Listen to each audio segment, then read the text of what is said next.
What's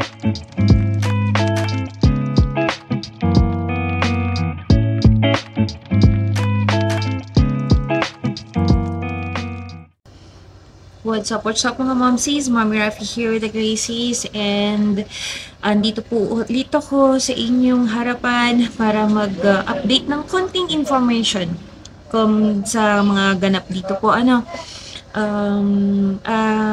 Una po, bago ko po i-continue tong vlog ko, nagpapasalamat po ako dun sa mga taong nagko-comment ng prayers and ng wish na sana maging safe kami dito, mga family, and yung mga kapwa natin kababayan, and dun sa mga prayers nyo, maraming salamat. Gayon din po dun sa mga kabayan natin na nasa bansang Aiden, no?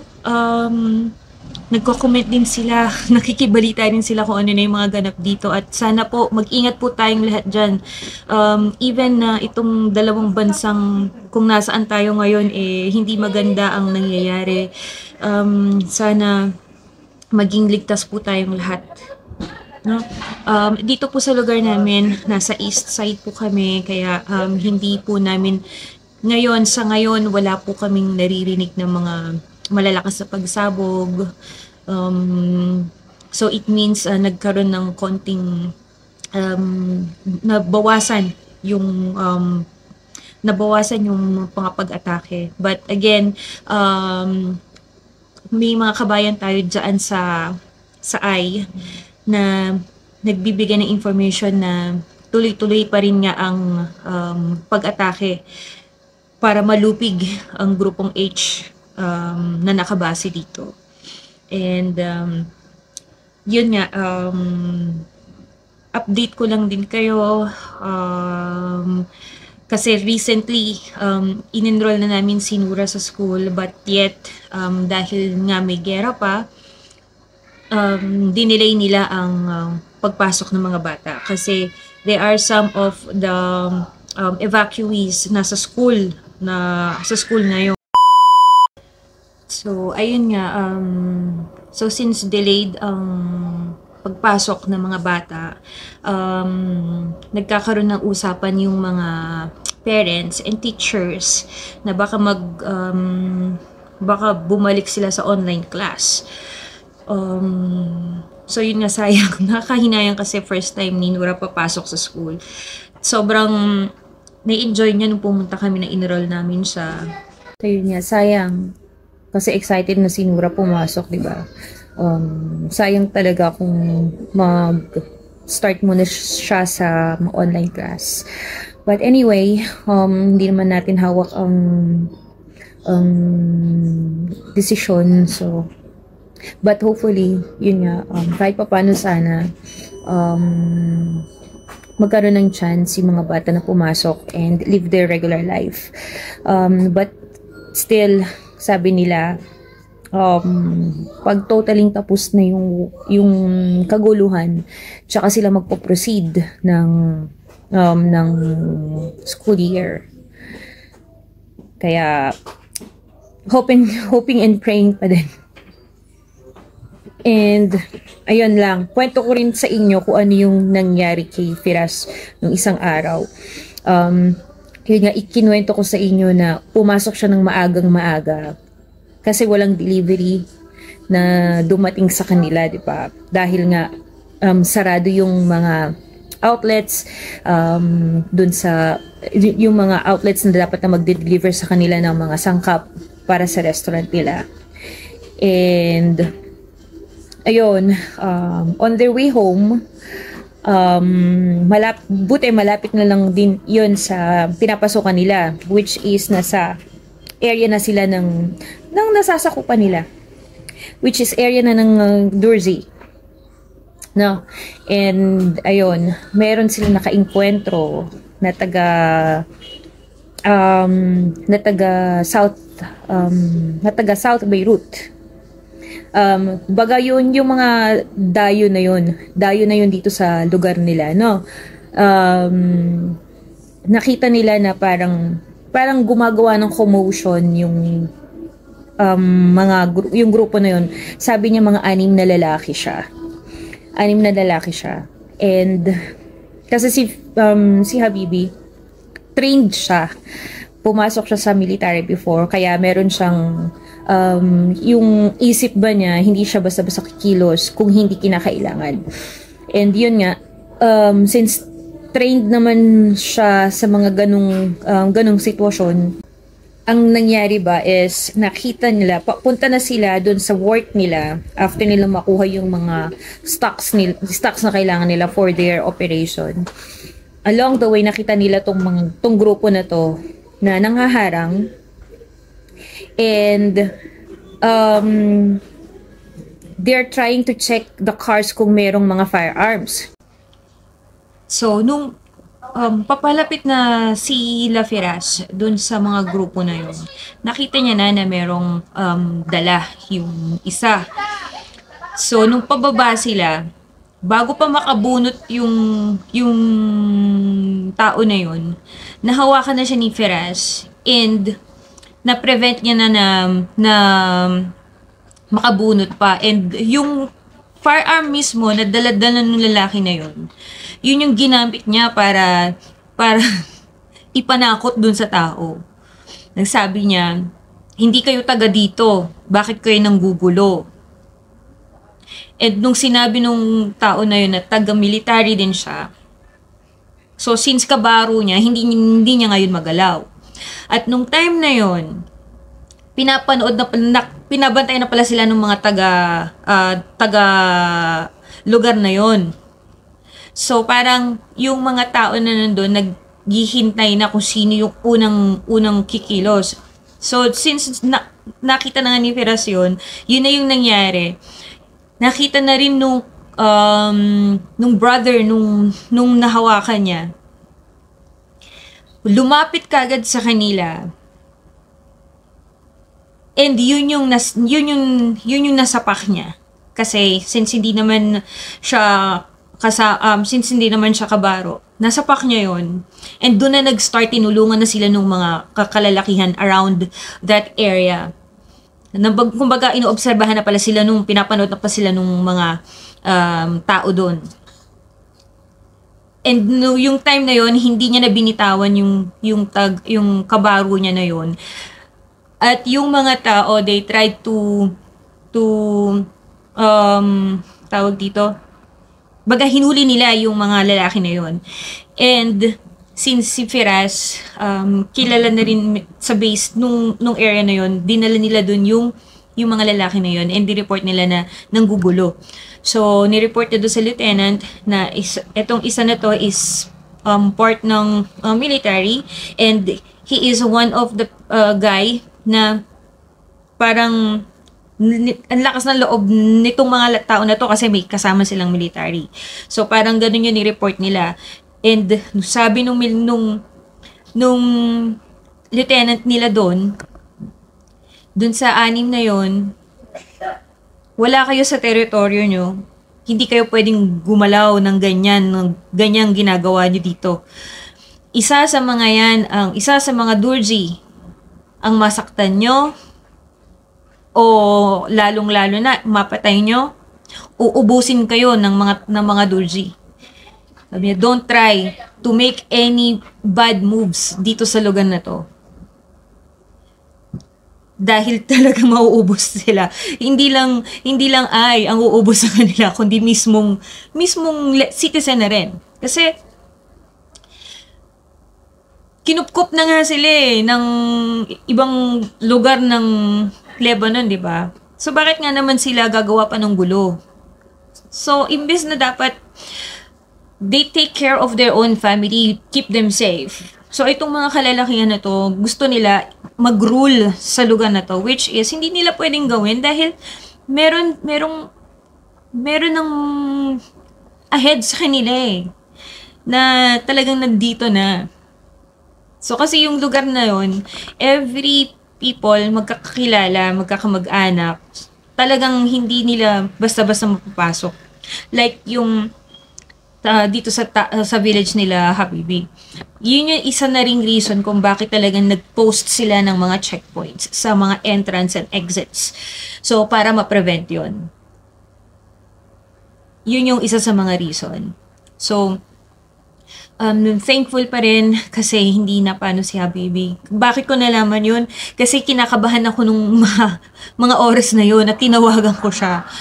And time to time talagang chinecheck ko since alam ko nadadaan nga siya ng Beirut. Talagang chinecheck ko siya.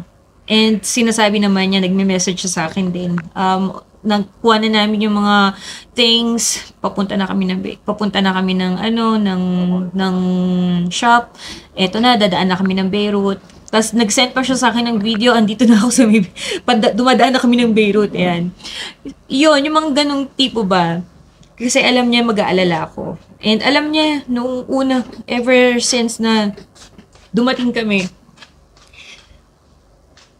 talagang kahit pag pumapasok siya sa trabaho, alam niya yung nag-aalala ko.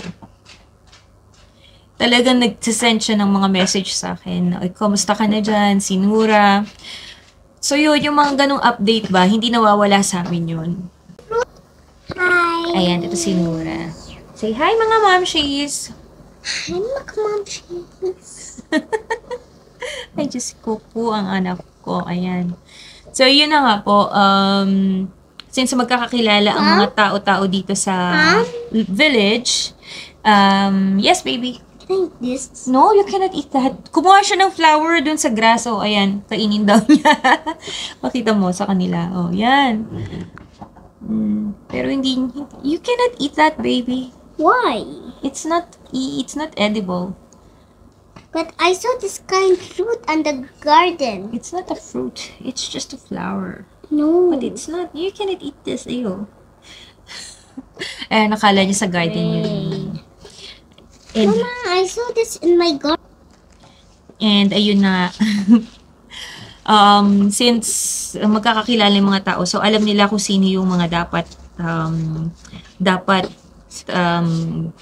pigilan, kung sino yung mga dapat hulihin.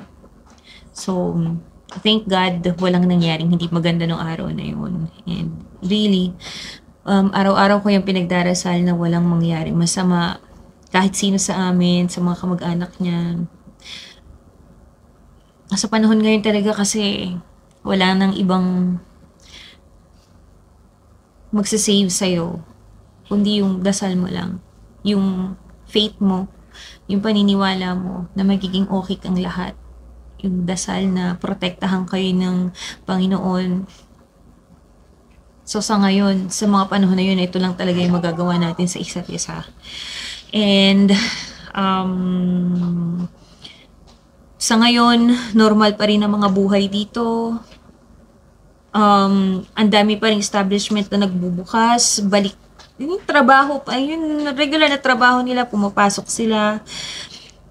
Merong ibang parts lang na hindi nagwo-work. There are shops still opening, groceries are still good. Normal na normal ang buhay ng mga tao dito, lalo na sa dito sa may bandang east. Kasi nga specific, there's only a specific place kung saan nagkakaroon ng ang pagtira, and nagbibigay naman ng heads up ang bansang ay ng alert kung itong lugar ba na to pasasabugan or hindi. So yung mga residente dito nakaka-receive ng messages, text messages na please stay away on this place kasi the soonest magkakaroon ng pagsabog dito. Ibig sabihin, they detected that on that place, merong mga firearms or may mga missiles na nakatago, nakaimbak na gamit doon si Grupong H. So far, nakakahinga pa rin naman kami. Hindi naman ganun kabigat ang nagiging dagok pa sa amin. So, my family is still safe, we're still good, and thanks God. Sana po dun sa mga kababayan natin na malapit sa gulo, isasama ko po kayo sa mga panalangin namin at humihingi rin po ako sa inyo ng konting tulong sa pagdarasal para sa mga kababayan natin na hindi makaalis o sa mga kababayan natin na dun sa mga lugar na pinapasabugan. Hindi lang po dito sa Lebanon, kundi doon na rin po sa bansang Ai. Kasi sa ngayon nakita ko yung isang balita international, naka-full alert ang bansang Ai ngayon dahil pati ang, paano ko ba i-distinguish yung bansa na yun? Yung bansa kung saan originated si H, no, yung bansang IRN. Ganoon na lang, IRN. Dahil nga na namatay yung leader nila dun sa missile attack sa South Beirut. Now, yung bansang IRN, sila naman ang nagfa-fire kay I. And itong bansang Y din, kung makapapanood nyo rin sa mga news, itong si bansang Y, isa rin sa mga nagfa-fire ng missiles kay bansang I. And itong grupong H na to, there are still some firearms that they can use to fire back to bansang I. Kaya sunod-sunod ang pag-atake. Kumbaga parang nagkakaroon ng chain yung pag-atake. Hindi man dito, there are from the other side of the countries. So kaya yun nakita kong news kanina lang is full alert na si bansang I dahil dito sa mga bansa na to. And hopefully makapag-update pa ako sa inyo, most likely. And update ko lang din sa share ko lang din sa inyo kung ano yung mga pang-araw-araw na ginagawa ko dito. Yan. Kasi nga, ngayon kasi hindi kami makalabas sa gawa ng nangyayari. So, most likely, mag-update lang ako sa inyo kung ano yung mga nagaganap dito. And hopefully, the soonest na magkaroon kami ng chance ng family na makalabas. Siguro hindi naman sa makagawa kami ng something for us na yung ginagawa namin na pagka-off ni Habibi is lalabas kami. Kasi to be honest, 1 month na siyang walang off dahil sa nangyayari. Laging nauubusan sila ng stocks kasi ang daming ang tao ngayon ang nasa kalsada. And yung store nila is one of the cheapest and easiest food that they can have along the way. So, maraming tao, laging busy, kaya talagang kailangan siya sa store. And sa ngayon, yun na lang po muna ang ibabahagi ko sa inyo. And please give me a thumbs up on this video. And if you would like to, please subscribe to our channel and click the bell button so you can get an update or notified with our new and latest video of our channel. See you all, guys. Please take care. Maraming pong salamat ulit sa mga panalangin nyo. And I will also pray for every one of you for your safety. God bless you all.